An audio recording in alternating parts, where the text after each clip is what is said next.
Welcome to the Creatives with AI podcast. I'm your host, David, and this is a show where we share insights about the future of artificial intelligence and how it will affect the lives of people working in the creative industries. On today's show, we chat with Natalia Talkowska, founder of Natalka Design. In our wide-ranging conversation, we touch on the intersection of creativity, design, and artificial intelligence. Natalia discusses how AI tools can expedite design workflows and boost creativity while emphasizing the importance of the human touch in crafting unique and impactful designs. And the discussion also delves into the broader implications of technology on society, from shifts in job markets to concerns about living in a data-driven bubble. Natalia contemplates a future with highly skilled humans and the need for inclusivity in this rapidly evolving landscape. The conversation wraps up by addressing the influence of algorithms on our online experiences, their role in curating personalized content, and the resulting loss of serendipity. As the founder of Natalka Design, Natalia has over 12 years of experience creating high-stake visual communication tools, enabling leaders to drive business growth, communicate confidently, engage their audience, and drive action. She's also an accredited business coach, a guest lecturer at UAL and CSM, an expert in residence at Imperial College, and a 6-time global TEDx and international keynote speaker. Natalia's team uses visual behavioral innovation methodology, well, that's a mouthful, to make sense of complex and industry-specific data to produce human-centric and data-driven visual solutions to make a true impact. From live-scribe graphic art, visual markers and metaphors, animations, projection mapping, experimental design, art direction, to specialized communication strategies for some of the world's most influential organizations, such as the British government, the British royal family, top global brands, the Big Four, FTSE 100, Disney, Google, HSBC, and many more. Links to Natalia's profile and social media will be in the show notes and on our website at creativeswith.ai.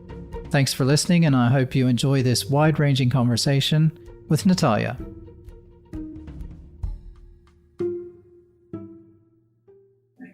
Natalia, welcome to the podcast. Hello, thank you for having me. Thank you for coming on. How are you today? I'm good. Fancy you ask, how are you? I'm very well, thank you. I'm enjoying the podcast, and the weather's nice for a change, and yeah, things are good.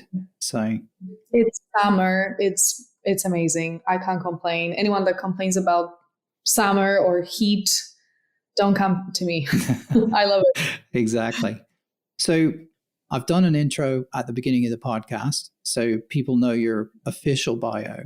But maybe if you could just do in a few sentences, just explain to people what it is that you do to give the conversation a little bit of context. Sure. So I run a company called Natalka Design, 12 years now, launched in London, and we do strategic communications and visual storytelling for business. So how that shows up is basically companies come to us with their big messages, with their big pains, and we find a way visually to narrate, communicate that big message, to help them grow, sell, engage, have someone to say yes, whatever is the purpose. But basically, that's where we swim. And the visual output can be anything from illustration, animation, projection mapping, VR, set design, whatever it is that we need to create, we create. But the number one thing for me is always, what's the pain? What's the problem? What are we actually trying to do here? And we go from there. So a lot of strategy first, then execution. Interesting. And so how do you approach the creative process when you're trying to develop some sort of a visual system when you've got people coming to you with like really complex ideas? It's very iterative and very interactive. So that's why I always say first strategy, and first let's really sit down and discover some things. Of course, if we have time and the client is willing, there will be briefs where we just need to make something happen, like all of us, and we do that. But the purpose of this business is to really find the right way to tell that story, to find the right way to engage as much as we can. Because there's a lot of visual work out there, visualizations and turning things into pretty pictures, basically, but they don't do much. They're not as impactful as we would wish it would be. So I observe a lot of that sort of misconception around visual storytelling in business, where it's a nice to have rather than must have. And once you uncover the kind of power behind it, based on taking the client on a journey, literally sitting down with them, talking with them through that process and letting them tell you what's the problem and what's the journey and what's the want and what's the goal, suddenly it becomes really, really impactful, because they are then encouraged and they have the tools to take that story and take it to whoever is their audience to engage them. So we are really, really big on taking the client through that discovery strategy piece, which literally could look like something like this. We sit down on Zoom or in person and we do something called instant visualization, where the client speaks through what the problem is, and in real time, we plug ourselves in and we show him literally, oh, is that what you mean? Is that where we're going? Is that the way? We sketch things out as they talk, which adds 5 times faster kind of almost results to that process, because the client is like, whoa, I didn't expect that. I'm already here. And it's more creative. There's more critical thinking. They can voice their ideas better, and it just speeds up the entire process. So saving time is a huge one for us as well. And is that where you're now starting to use AI to help speed up that process a bit? Yes and no, depending on what we're doing with the client. So I would say tools like even, in Notion or ChatGPT, there's AI, right? Even in a Canva. Everywhere. So right, these tools are sitting everywhere, in terms of like even Adobe Firefly, just describe things for me and I'll make it happen, right? So that is an amazing way to also help us speed up the process, rather than sit for 10 minutes and go around a mountain and try to cut it out. I'll just say it to AI and it makes it happen. So in that sense, it speeds up the process.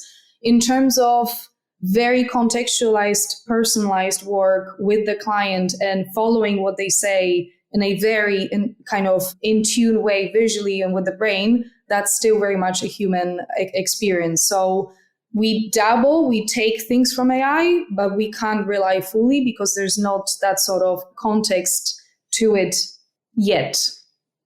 How do you see AI fitting into sort of the kind of the visual creative process that you do then? I know we talked a little bit. So how do you actually use it? Where do you find AI is helpful in the process for you? So I would say it's more in the kind of ideation process rather than the final product, because the final product is very bespoke. It's very contextualized to the client. It's very branded. It has to have all the elements to it. For example, imagine we're doing a rich picture and it has to have the logo, the colors, the right fit, the right even type of illustrations or designs or graphics that they need. Otherwise, it's not going to go through. The team is not going to give a tick to it. So I would say at the messy ideation sketch-like process, the strategic, the kind of thinking, the brainstorm, so many cool tools that can speed it up and excite the client, because even, we can sometimes even have fun with Midjourney and just ask them to spit out some things for us in terms of, what do you see? What kind of things should we be looking for? What sort of sentiment visually are you after? At this stage, many times it's an exercise, because many times they go a bit tired. They're like, oh, it's not giving me what I want. So, in that respect, I always think it's still very much going to be for a long time a dance between a human and the machine. And I think it's actually the exciting part of it, because it brings so much more context and flavor to the entire experience. It's exciting because it's tech and it can do so many things. But the exciting part that you can show as a human as well is managing it and guiding it and treating it as many people call it, co-pilot, rather than, sitting down and starting to cry that it takes your job. No one's taking your job. We all need to pay taxes. The world is, very much a capitalistic world that needs us to earn and spend. So I find that there's still a while away before we all sit by the river and paint all day. Yeah, that's true. And it's interesting that you mentioned that as well, because it's one of the experiences that I've had personally, in that whether it's a chat GPT and you're trying to get it to produce something written, or it's DALL-E or Midjourney and you're trying to get it to create an image, it's almost like a business case, or a business plan. When you write a business plan, the value of the business plan isn't the document that you produce at the end of it. It's the thinking that has to go into writing the document in the first place. As soon as you have submitted that, or you've published your business plan, it's out of date already. But it's the process of thinking about writing all that stuff up is where the value comes. And I feel it's very similar. And this is what I've started to learn with, again, the AI tools, because if you don't prompt it correctly and you don't tell it what you want, it won't give you what you need. And so what I found, again, personally, is that I end up spending a lot of time having to think about, well, what is it that I really want? And what is it that I'm really trying to get? And it's like working with a real designer. You know, I've had real designers and say, I want cover art for the podcast. And they say, great, what do you want? And they're like, well, I don't know. And they're like, okay, that's not helpful. It's like, give us a direction. Like, do you like a color? Do you want, like, what sort of feel do you want it to have? And I can see where that could be really valuable also in your case, to sit and watch someone struggle with prompting it, because what you're learning is you're learning from them going through that process. I assume that's kind of what you're saying, is that it's watching them kind of struggle to describe what it is that they want, which is actually helping you as the artist to come up with those visual ideas. Yeah, and it's kind of like taking our process anyways and in some ways bettering it. In some ways, it's still very much human needs to be part of it, at least where we are right now, and at least with the type of work that we do. Because don't get me wrong, if we were just churn out 10 logos for me, it's fun, you know, and these tools actually existed a long time ago now with we creating logos and things like this. So it's not like it's changing everyone's world. But when it comes to something very specialized and it needs to be in a certain way and the message needs to be conveyed in a specific, again, way, the process needs to be there. And I hope humans will want to be part of it, because otherwise it will all look the same. It will be quite passive. There won't be any progress in terms of thinking differently, because of course all these tools are amazing, like you say, but the prompt needs to be there. Often, like, actually funny you say that. Yesterday I had a conversation with a few people where they say, I actually feel sometimes quite limited by it. I'm like, in what way? And they're like, I don't know, it just feels the same. And it feels kind of like it's just giving me similar stuff. I'm like, I kind of challenge, like you say, well, how about changing completely the prompt or something or whatever? Yeah, you know, I try to like be more descriptive in that tone of voice with that sort of style, but it's still not necessarily kind of like, I can't finish there. I'm still stuck. I find it again that people, it's almost like the first wave of the bubble that some of us are in, because mine, David, I've been to a few shows recently at Excel, and the amount of people that raised their hand that know what's ChatGPT was very low, that use was lower, that use and pay was very low, and that are comfortable with few hands. So I always think about it in terms of like, it's always innovation is very unevenly dispersed, always, right? So there will be bubble people, some of us, right? And there'll be people who are like, chat what? And they'll, you know, so it just will progress naturally, but it's still way away. So I would say use it definitely to help you to speed up the process of your work, to better it. If there's any tool that can do that boring admin for you that you hate doing, or it's samey, that's amazing. That's brilliant. Everyone should be jumping on that boat. Equally, we are also very careful when we do like even social content or something for YouTube or whatever. We're like, oh, like we need to add a bit of us here, because it is just, if I see another comma before end, I'm just going to pass out. You know, it just looks so ChatGPT. So, but that's the US way, by the way. So you get that. It's the Oxford comma. That's a whole separate podcast on its own. Yeah, exactly. And, you know, I find ourselves, like I was talking about it, maybe there's a book in there. I was always saying when we started using ChatGPT, at some point I was like, make it more human. Can you make it more human? And I sometimes think to myself, what the hell are you saying, Natalia? Does it understand you?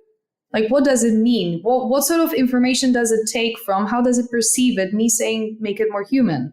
And this is kind of what I'm talking about. This kind of, we're both needed, at least at this stage. Talk to me in 10 years and we all might find ourselves by the river painting, David. And that wouldn't be a bad thing either, hey? I like by the river painting. That's a good image to have, as opposed to the world burning down, which some people think is going to happen. Yeah. So how do you see it impacting the industry as a whole over the next sort of maybe 3 to 5 years? I mean, maybe I'm a very positive person and always thinking in a positive way in that sense. But I always think whatever job right now that you can see that the tool can take, it will be taken. So a lot of my friends who are in copywriting or whatnot are like, where's my clients? But also then there's that sort of shift of, some new clients are back because they need me to manage that, or they need me to add that human element that I was talking about. So I feel like there's that sort of shift, the first wave of a bit of a shock, and then it balances itself out where the creator will find a new way to use their skills, and the client will find better ways to utilize that because they will find those frustrations with the tool. Because everything needs to be at some point managed. If you just let it be, we'll all sound like ChatGPT, and there'll be like this, one layer of everything, right? That is 2 years behind. But I would say that if you feel already that your job or part of your work can be affected, probably you will. So it's about, for me, as I say, kind of at least being part of it, using those tools, experimenting with them. We're having random fun sometimes in the studio. So just putting aside some time to, when someone speaks to me about Runway or Midjourney or whatnot, I have some idea. I'm not just like laughing and smiling at them and I have no idea. So I would say that it will just naturally take the kind of, I would say, admin, let's call it boring, repetitive skills and tasks that can be done. So I see in the future, imagine I'm filming a YouTube vlog, and instead of talking to one of my teammates, and bless them, hopefully they'll be there by then as leading the creative rather than sitting down and churning everything in Adobe, I would want a situation where I'll throw it in the mix and I'll say, this is a vlog about Lisbon. This is what I want people to get out of it. Make sure you have these funny moments. Take out those moments. Don't put any moments where the camera is blurry. Give me a 5 to 10 minute video that is highly clickable on YouTube, right? And prepare all the titles, all the social. So that stuff will be taken. Now, I will need a human to direct it for me, to art direct it for me, to strategize it for me, to bring it to the world in a meaningful way. So that's what I'm kind of sensing in the creative, at least industry, that will be more of that, again, partner doing the things that some of us are like, oh, I don't want to do that. So on one hand, probably anyone that's like in filmmaking or video editing is nervous to hear what I'm saying, but I would say get excited about it, learn these tools and place yourself as an expert to manage and run this stuff. Because most of clients, if I'm very honest, whenever we go to conferences, meetings and workshops, they ain't got time. They're busy with their numbers, with their team issues, with their KPIs, with the heavy stuff. So just today before call, even with you, one of my clients said, we are lacking like creativity. And I'm like, what do you mean by that? Name it. What does it mean day by day? And she's like, I don't know. Everything's like the same. Like we need someone to come in and tell a story, suggest ways we could be different, suggest ways where next event doesn't have to be in the same space with the same people, with the same slides. Like it's beyond that. So I would say that it's almost could be in that sense more attractive for the creative world and the creators to kind of showcase more of their brains rather than just churning out the tasks sometimes, which we can be a bit placed in. Because I like to think about ourselves more first strategy, then the visuals. They'll be beautiful no matter what. I have tools for that. I have humans for that. I have talent. I know I can do it. For me, the fun part is let's think about it. Let's strategize it. Let's make it awesome. That's where we all want to sit together in one room. Yeah, it's a good point. And it's a good point about the tools as well. Something I've said in the past is a lot of the stuff with Adobe Firefly, I mean, frankly, some of it is original, but also a lot of it is anybody who is skilled with Photoshop in the beginning could do a lot of it anyway. And Midjourney, I always use the Pope in a puffer jacket. So I'm really sorry to everybody who's listening because I'm going to use it again. But anybody with a moderate level of skill in Photoshop could have made that as well. So it's not, a lot of it isn't the fact that people can do it. It's that everybody can do it. So then that maybe leads me, sorry, I'm talking a lot. I apologize. That leads me into the next question, which is, okay, we've sort of thought about leaning in and everybody using it. And over the next few years, we have to get good at using the tools. So then if you extrapolate that out to sort of 10 or 15 years down the road, how do you see it at that point? Do you think the AI will have matured enough that actually we won't even need the mid-level people at that point, because the AI will be good enough to do most of the tasks if it's just being run by a senior person? I'll be quiet now. Sorry, I've talked for a long time. Don't worry, David. Usually it's me talking. So, hey, we're good. But great points as well. You're the guest. You're supposed to talk. For me, you know what's coming to my mind straight away?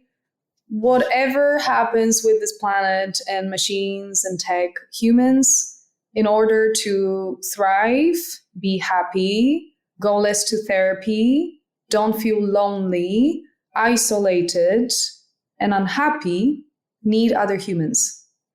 So whatever this thing will be, and I'm not a prophet, I'm not following obviously in the same room as everyone else, what OpenAI is doing. I don't have the future kind of, predictions and all that in place, because frankly, if anyone is very confidently speaking about the next 10 years, I would be careful trusting them. It will continue to grow. It will continue to better itself. Lots of jobs will change and go, just like in any history. We needed someone to stand all day and use a machine or ride a horse to carry food, and then we didn't have to. So history just repeats itself in a different way. So this will continue to happen. But my prediction is that we'll always need and want to be around other humans. Now, both in remote way, just like I'm with you. I'm very grateful we can meet, we can have a chat. Otherwise, it would never happen. Just, next door in London. Equally, hopefully on Wednesday we can meet, right? So unless we want a very unhappy and isolated society that will continue to go down a darker path of what are we even doing on this planet and start asking very existential questions, if everything's being taken from us and what are we doing here, we need as humans, as far as I remember, the famous pyramid, or it was Maslow's pyramid or something, where we need to feel purpose, we need to feel creative, we need to feel needed, wanted, seen, all that stuff to thrive, to be a human. So I predict that whatever these tools will be, however will be filtering our jobs and shifting and changing, it's for us to continue to do that as well. And if my skill is visualizing, how can I take it to the next level? So that skill is not going away. I'll just use it in a different way. And actually, I also sense something, a bit of a renaissance at some point might happen where using a human with really specialized skills will be very attractive. It's just how you will decide or not to place yourself in that world. Will you decide to become an expert in it in terms of, I know my shit. I can wake up at 4 a.m. and visualize anything you want me to in the speed of light. I know a machine can do that, but I'll bring the human layer, the context, and the experience of the world that it can't carry like me. Because it again goes down to make it more human. So I think we'll all always need each other. I think we'll all always need jobs, at least as far as I'm concerned, how this world is built, how the system works. We need to earn, we need to spend, we need to earn, we need to spend. That's literally the world we live in, right? We can't just earn or we can't just spend. So it will go in a very interesting trajectory, I think, and we'll be more and more impressed. And your child probably will be like, Dad, look at my job. And you'll be like, what the hell? I didn't expect that. This is brilliant and this is crazy. And I think it will be very exciting to watch that. But equally, as I mentioned at the beginning, it will be very unequally dispersed because we always forget that we are in a bubble. People in London, people in Singapore, people in San Francisco, people in LA, New York. We are surrounded by people that talk about the same things, that have access to a lot of that stuff. Access is number one. In a lot of countries, we forget people still don't know what's internet. And that fascinates me. The good thing about that is once you give them that access, I'm waiting for that, David, because the world is so much more colorful and diverse than we ever will think. It's just these people have no access.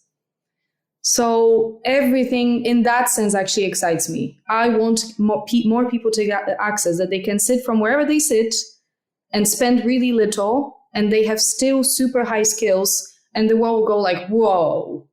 I guess the question that feeds into that is a lot of the people with those skills spent many years developing those skills. And I totally agree. And I agree with your premise that eventually human created content or human, done tasks in some areas, I think will become that'll become the highly valuable work that most people can't afford. I guess the example I always use is I won't use the hat example. I'll use shoes this time because I've used hats too many times. But if you want a handmade pair of shoes, you can still go to a cobbler and you can still get a handmade pair of shoes that are custom to your feet. But 99.9% of shoes made in the world are now made by machines. And it's the same with hats. So the people with those very specialist skills, there are still those artisans in the world, but they're very rare and they're very expensive. But they generate amazing products or content. And I guess I see it's almost like a race to the bottom, isn't it? Where 90% or, maybe more of businesses and small businesses and people getting started, they will use whatever tools they have to hand. So they won't have to build small teams of people.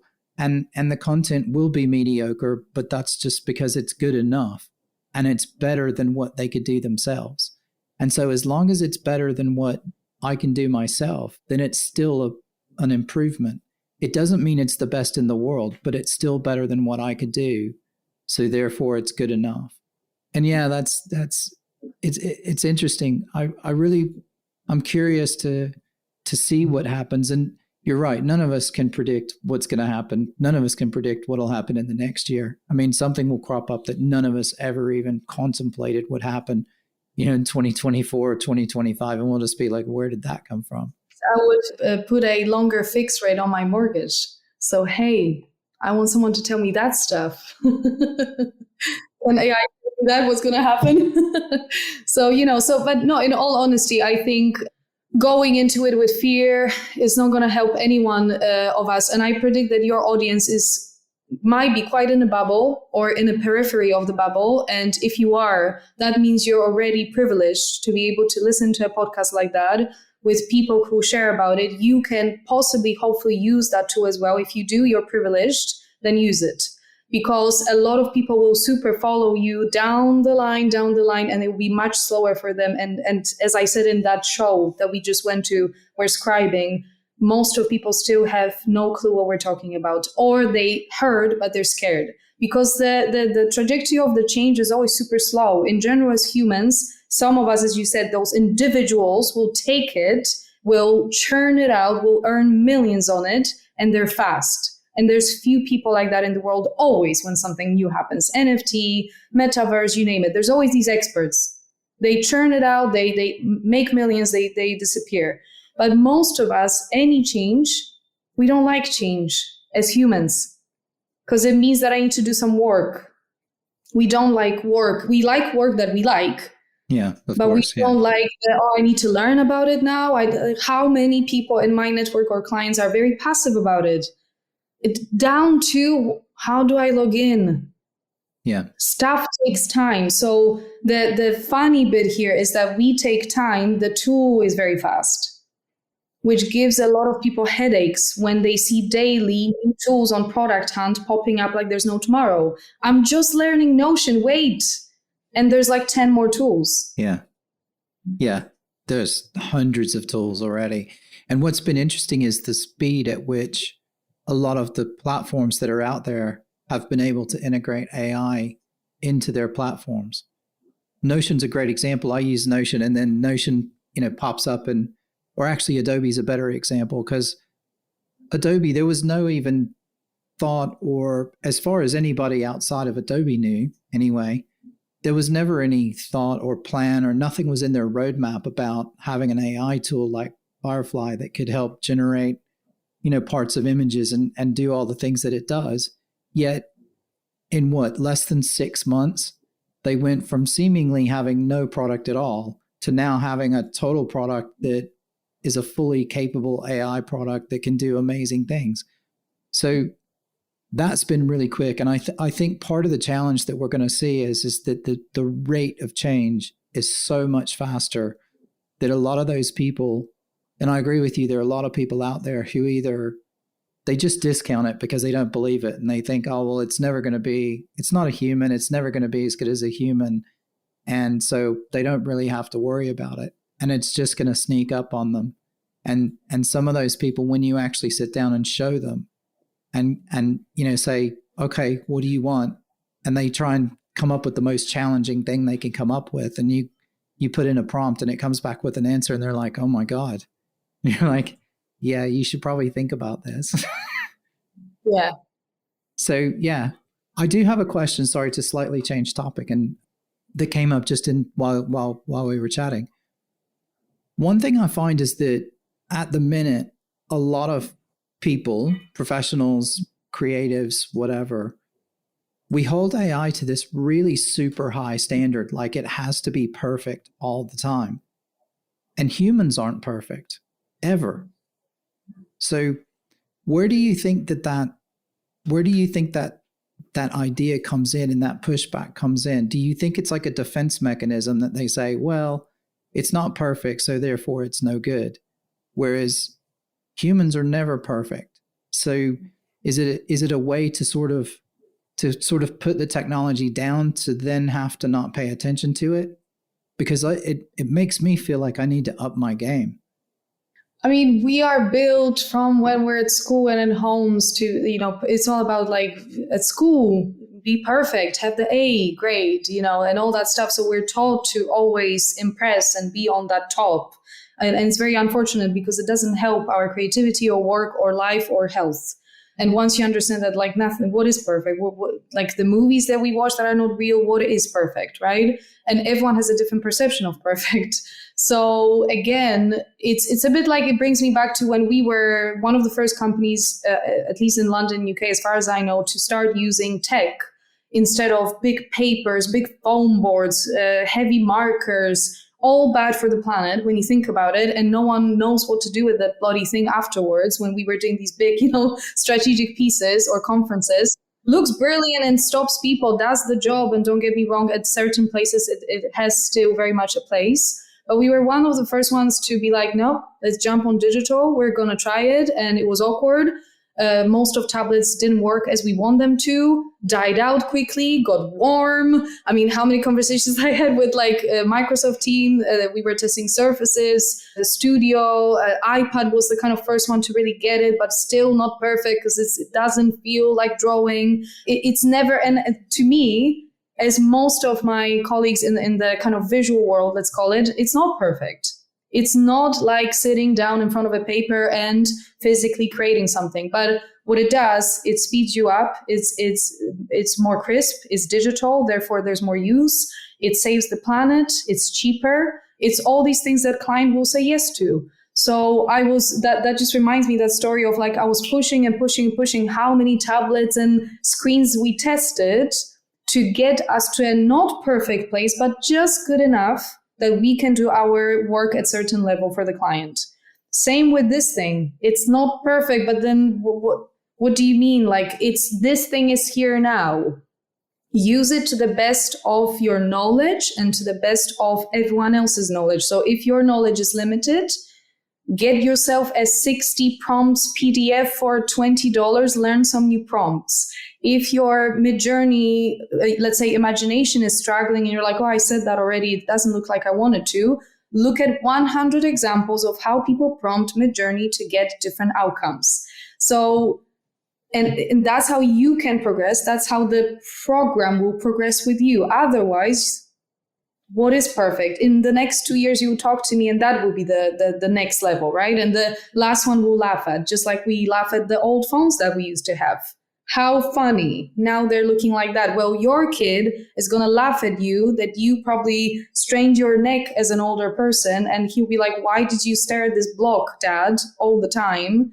Now we have X. So it's this, like we're constantly in some sort of flow.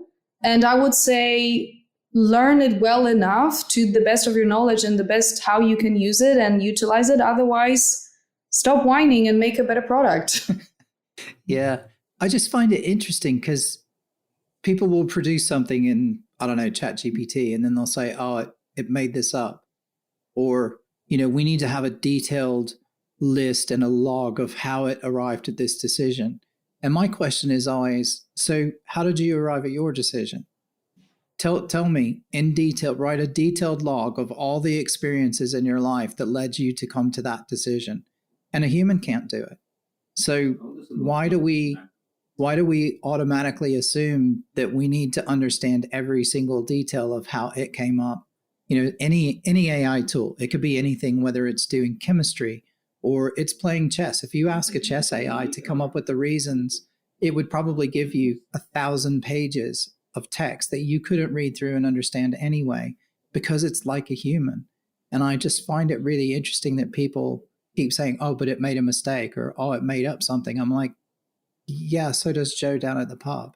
And so does the person next to you in the office. And you don't know what their motivations are for telling you something, just like you don't know why the AI was motivated to say that particular thing either. It's just interesting. I just find it interesting. We hold these AI tools to a much, much higher standard than we hold another human being. And I'm just curious about the psychology behind that. Sorry, I'm talking a lot again. No, don't worry. No, and to your point, I've been recently to an amazing AI event in the morning, and there was a few people stating actual data where it stands that you're right.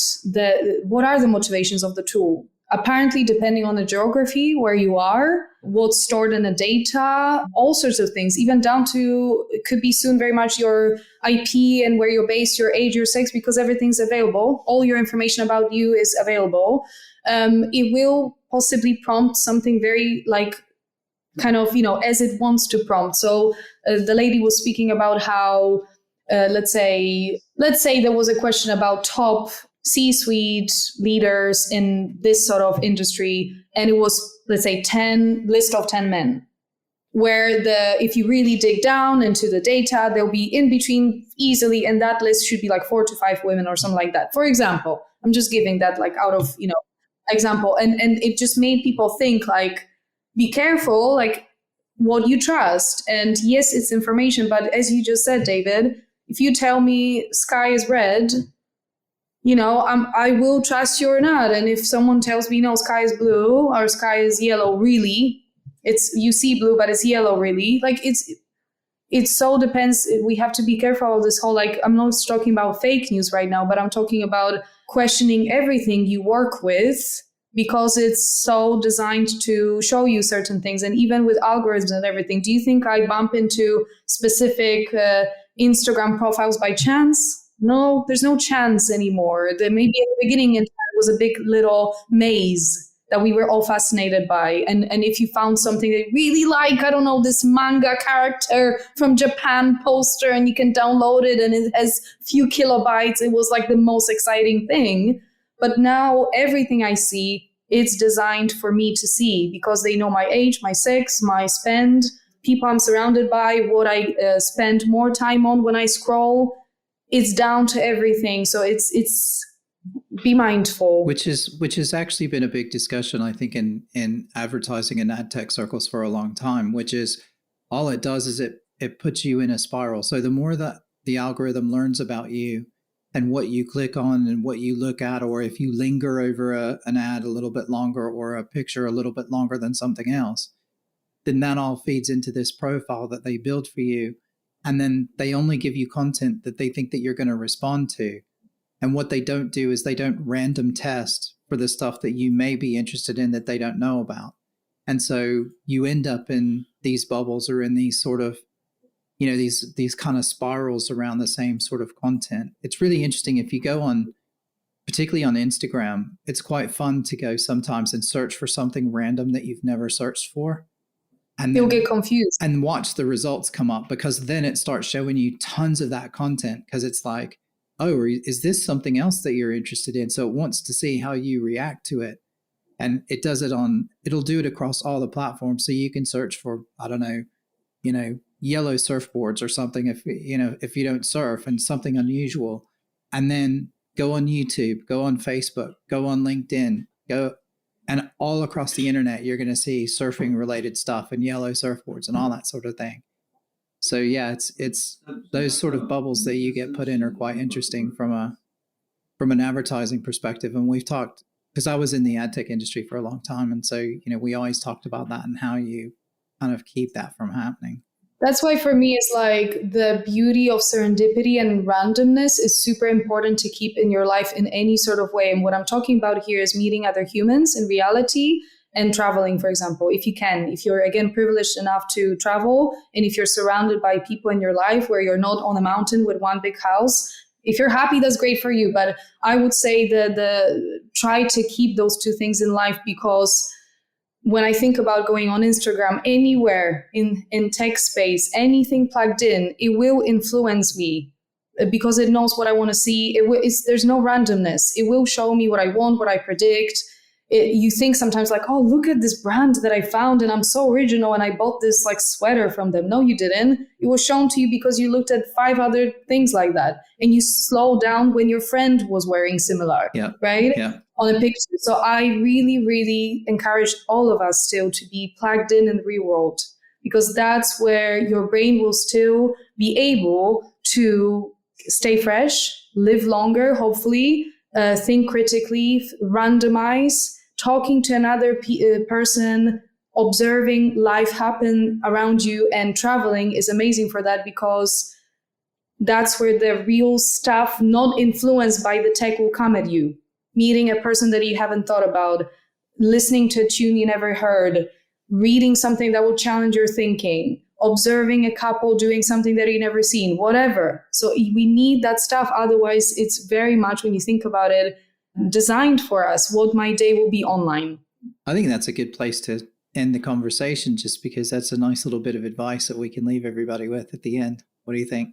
I think so, because, again, we're meeting on Wednesday, so that's my randomizing thing going on. So everyone go out there, plug yourself out a bit sometimes when you can. But use the tools when and where you can to make yourself better.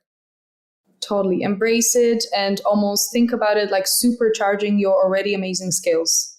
Awesome. Natalia, that was an amazing conversation. What the listeners don't know is we talked for about a half an hour before we ever got started about all sorts of geeky tech stuff. So it feels like we've been on for ages. But thank you very much. I think you had some good thoughts in there, and I'm looking forward to meeting you at MadFest tomorrow, and we'll see where we go from there. Thank you so much, David. That was a pleasure. Bye-bye. Love it. Thank you. Okay, folks, that's a wrap on another amazing episode of Creatives with AI. Thanks so much for joining us today. We really hope you enjoyed the conversation as much as we did. If you want to stay up to date on how all things related to AI is impacting the creative industries, then be sure to subscribe to the podcast on whatever your favorite platform is. We're on them all. And follow us on social media. We're on mainly Twitter and LinkedIn, but we're the same handle everywhere, which is @Creatives with AI. We'd also really appreciate it if you could just take a minute to leave a rating and a review on Apple Podcasts or Spotify. Those are our 2 main platforms, and it really helps other listeners find the show, and it also helps us get more popularity and more exposure. So it'd be amazing if you could help us with that. If you've got any questions, topic suggestions, guest recommendations, feel free to send us an email. The best email is hello@creativeswith.ai. Or you can shoot us a message on social media. Either one is fine. We love hearing from all of you, and we can't wait to bring more exciting episodes in the future. And the best way we can do that is to get feedback from the audience and have the audience tell us who it is you'd like to hear from and what things you'd like us to ask and what topics you'd like us to talk about. So please use that. Let us know what you want to hear, and we'll do our best to get it for you. And last but not least, we'd like to give a shout out to our sponsor, Futurehand Limited, who make this podcast possible. Your support means the world to us, and we really appreciate it. So thanks very much. That's it for today. So until next time, take care, everybody, and stay curious.